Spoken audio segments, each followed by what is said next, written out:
रे गोरा हाँ थोड़ी सी भांग पिया दे। तेरे इस कुंडी सोटे ने मेरे सर में दर्द कर दिया। फिर इन्हें सिर पे क्यों उठा रही है तले दर्द दे। तेरे तो नशा हुंदा नहीं। ओहो मन ने चक्कर आने लागे या तेरे पीण की कोन्या। अरे रे रे रे रे रे।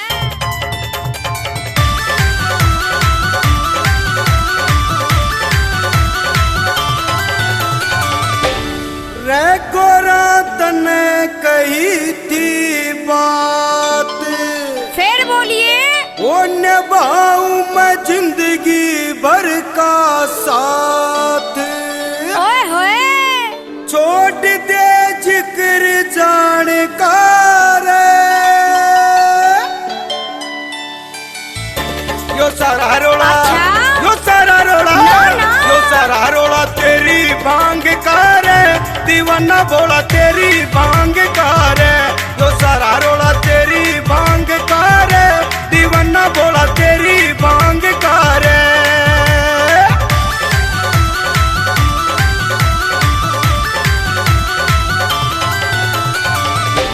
वो बात मेरी सुन ले भोलेनाथ।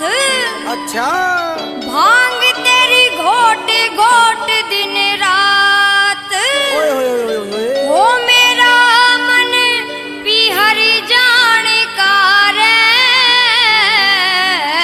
फिर दिमाग क्यों खा रही है। यो सारा रोड़ा यो सारा रोड़ा यो सारा रोड़ा तेरी भांग कार है।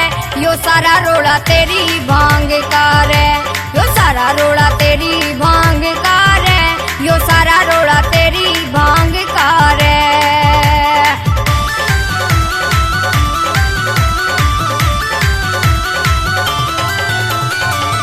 ये भांग पीण का से मन शौक।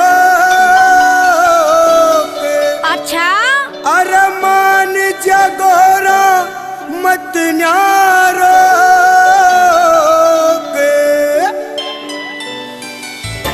फर्ज तेरा अच्छा? फर्ज तेरा फर्ज तेरा घोट प्यान का ना, है। ना। दीवाना बोला तेरी भांग कार है।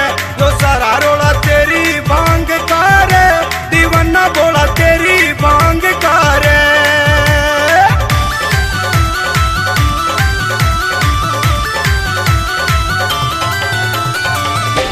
हो भांग तेरी हारी रगड़ी रगड़ी के। अच्छा हो भांग तेरी हारी रगड़ी रगड़ के। ओए होए। मरूंगी पहाड़ ते नीचे पड़ के। हो ना ना करस दिल ओए होए। करस दिल ओहो। करस दिल जहर खान कार है। यो सारा रोड़ा तेरी भांग कार है। यो सारा रोड़ा तेरी भांग कार है। यो सारा रोड़ा तेरी भांग कार है।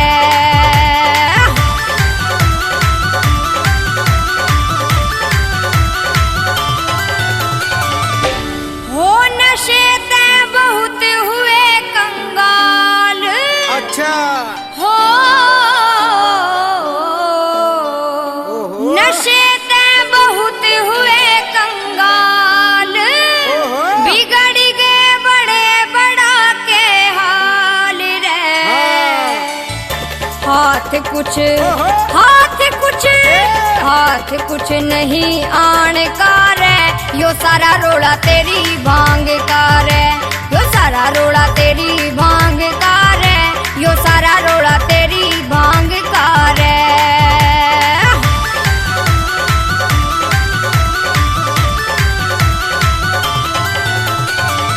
ये सरवण अंजू शर्मा गावे। अच्छा ओ कृष्ण तवर भी भजन बनावे। अच्छा काम बस काम बस भजन गान कार। दीवाना बोला तेरी भांग कार।